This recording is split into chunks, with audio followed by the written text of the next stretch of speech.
कभी कभी राजनीति में कुछ सवाल ऐसे उठ जाते हैं जो सिर्फ सत्ता से नहीं समाज की आत्मा से जुड़ जाते हैं। आजकल सवाल भी कुछ ऐसा ही है।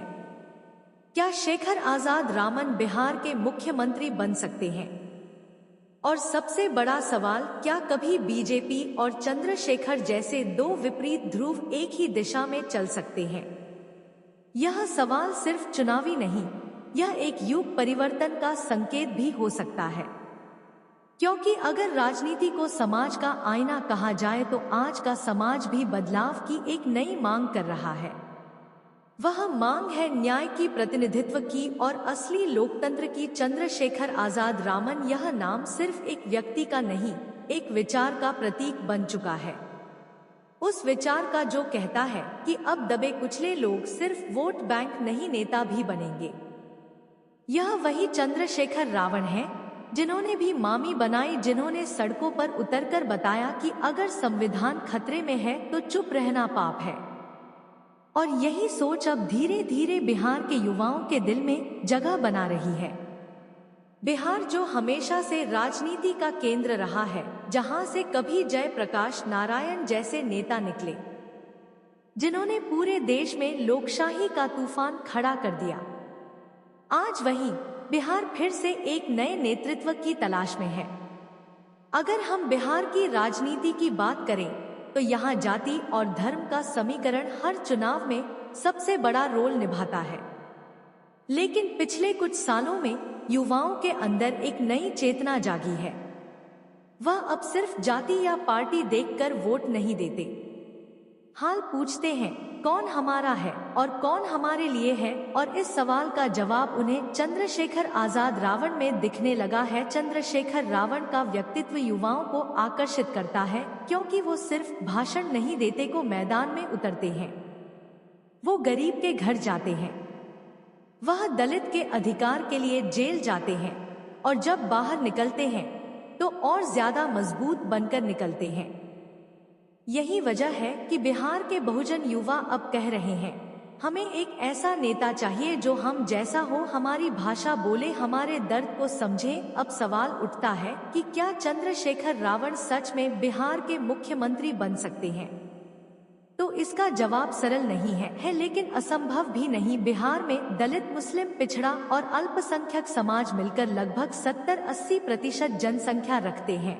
यह वही समाज है जो अब तक दूसरों को सत्ता तक पहुंचाने में मदद करता आया है, खुद के लिए नहीं लग पाया। लेकिन अब जो हवा बदल रही है वह इसी समाज से शुरू हो रही है। अगर यही वोट बैंक एकजुट होकर खड़ा हो गया तो फिर किसी भी बड़ी पार्टी के लिए मुकाबला आसान नहीं रहेगा। और चंद्रशेखर जैसे नेता की लोकप्रियता इस जमीन पर और गहरी हो गई तो आने वाले कुछ सालों में मुख्यमंत्री पद के दावेदार बन सकते हैं। लेकिन यहाँ राजनीति का दूसरा चेहरा भी है, सत्ता की रणनीति। बीजेपी जो वर्तमान भारत की सबसे ताकतवर पार्टी बन चुकी है, उसकी नजर हर उस चेहरे पर रहती है जो जनता के बीच लोकप्रिय हो रहा है। बीजेपी हमेशा यह समझती है कि राजनीति सिर्फ दुश्मनी का खेल नहीं, मैनेजमेंट का खेल भी है। तो क्या चंद्रशेखर रावण जैसे नेता का कोई राजनीतिक तालमेल होता है तो उसका असर सिर्फ चुनाव तक सीमित नहीं रहेगा, पूरे देश की राजनीति को हिला सकता है। एक तरफ होगा बहुजन आंदोलन का चेहरा, दूसरी तरफ हिंदुत्व की सबसे बड़ी ताकत। यह दो धाराएं अगर किसी रणनीतिक मोड़ पर टकराती हैं या मिलती है तो भारतीय राजनीति का नक्शा पूरी तरह बदल सकता है। लेकिन सवाल यह है कि क्या ऐसा होना चंद्रशेखर रावण के सिद्धांतों के खिलाफ नहीं होगा? चंद्रशेखर की राजनीति सम्मान और स्वाभिमान की राजनीति है। वो कहते हैं कि हमें किसी की छत्र छाया नहीं चाहिए, हमें अपना आसमान खुद बनाना है। इसीलिए ऐसा गठबंधन करना उनके मूल विचार से टकराता है। अब बिहार की जनता के नजरिए से देखें तो आज के समय में वह थक चुकी है पुराने चेहरों से। नीतीश कुमार हो या तेजस्वी यादव, दोनों को जनता ने देखा परखा, पर आप कुछ नया जाती है। यह नया कुछ वही हो सकता है जो जनता की बात बिना डर के कहे। चंद्रशेखर के अंदर यह गुण है। वह भीड़ के बीच खड़े होकर सच बोलने की हिम्मत रखते हैं। उनका हर बयान एक नई सोच का संकेत देता है। वो कहते हैं, हम किसी के विरोधी नहीं, हम अन्याय के विरोधी हैं। यही बात लोगों के दिल को छू जाती है। अगर हम इतिहास देखें तो बिहार ने हमेशा बदलाव की बयार को सबसे पहले महसूस किया है।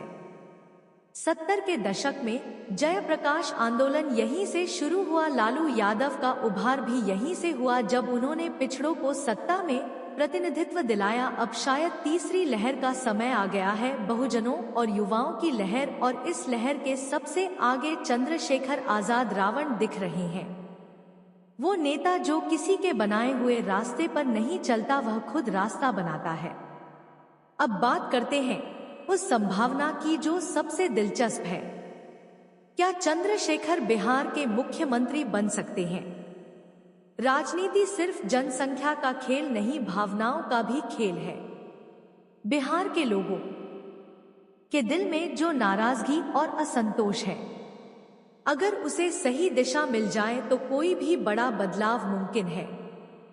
चंद्रशेखर रावण अगर बिहार में संगठन खड़ा करते हैं, अपने विचारों को गांव-गांव तक पहुंचाते हैं, तो वो आने वाले 5 से 10 सालों में किंगमेकर नहीं किंग बन सकते हैं। लेकिन इसके लिए सिर्फ जोश नहीं, संगठन चाहिए, रणनीति चाहिए और सबसे ज्यादा लोगों का विश्वास चाहिए। चंद्रशेखर रावण के पास जो सबसे बड़ी ताकत है वो है विश्वास। लोग उन्हें भरोसे से देखते हैं क्योंकि वह मन से कुछ और मैदान में कुछ और नहीं करते। वो अपने सिद्धांतों पर टिके रहते हैं। उनकी ईमानदारी और साहस उन्हें बाकी नेताओं से अलग बनाता है। लेकिन साथ ही उनके सामने सबसे बड़ी चुनौती यह भी है कि भारतीय राजनीति में ईमानदारी और सत्ता का एक साथ चलना बहुत मुश्किल होता है। बहुत बार सच्चे लोग रास्ते से हटा दिए जाते हैं। लेकिन चंद्रशेखर रावण का चरित्र ऐसा है कि वह झुकने वाले नहीं, टूटने वाले नहीं। अगर बीजेपी की बात करें तो उसे भी पता है कि दलित और बहुजन बोर्ड के बिना वह बिहार जैसे राज्य में पूरी ताकत से नहीं टिक सकती। इसलिए वह कभी कभी ऐसे चेहरों को आगे बढ़ाने की कोशिश करती है जो बहुजन समाज में लोकप्रिय हो। लेकिन चंद्रशेखर रावण के साथ यह खेल इतना आसान नहीं होगा, क्योंकि चंद्रशेखर यूज होने वाले नेता नहीं है, वो क्रिएट करने वाले नेता है। वह अपने विचारों से नई दिशा देते हैं, किसी के इशारे पर नहीं चलते। राजनीति के इस मोड़ पर अगर कोई पूछे 3 चंद्रशेखर रावण और बीजेपी का गठबंधन कैसा रहेगा, तो मेरा जवाब होगा यह वैसा ही होगा जैसे आग और पानी का मिलन। साथ आ भी जाएं तो देर तक नहीं टिकेंगे, क्योंकि उनकी मूल विचारधाराएं एक दूसरे से बिल्कुल उलट है।